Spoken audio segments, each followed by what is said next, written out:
Have you ever wondered how the recent inflation trends are shaping the economy?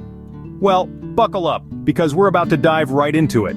The April Consumer Price Index, or CPI report, showed a moderation in inflation, with headline inflation rising by 0.3% and the core CPI increasing by the same amount.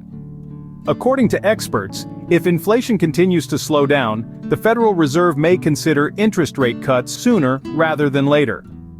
Futures traders are predicting a rather specific 53% probability of a rate cut in September.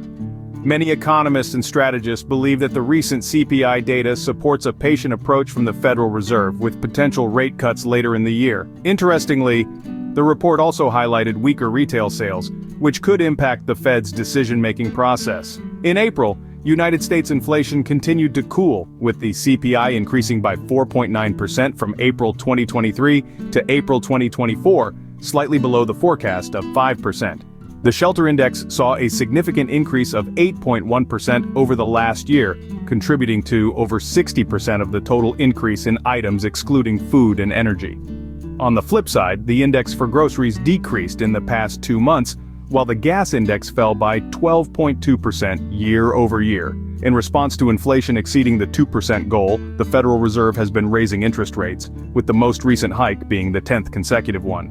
The markets are indicating a nearly 50% chance of a Federal Reserve rate cut in July, following a cooling of inflation in April. The odds of a rate cut increased to 45.9% from 29.3% in just one day, driven by the slower-than-expected inflation growth. This data suggests the Fed may pause its rate hikes, with Chairman Jerome Powell and colleagues hinting at a potential halt to the aggressive cycle of rate increases. In conclusion, the future trajectory of inflation will be crucial for the Federal Reserve's decision-making regarding further interest rate adjustments. The economy is expected to slow down this year, with a potential recession looming in the future. In the midst of these changes, the central bank faces the challenge of balancing inflation and avoiding a recession. So, to summarize, the April CPI report showed a moderation in inflation, with predictions of a potential rate cut in the future. However, the Federal Reserve's decision will significantly depend on the future trajectory of inflation and the state of the economy. Keep an eye on this space. As the economic landscape shifts, so too does the strategic approach of our financial institutions.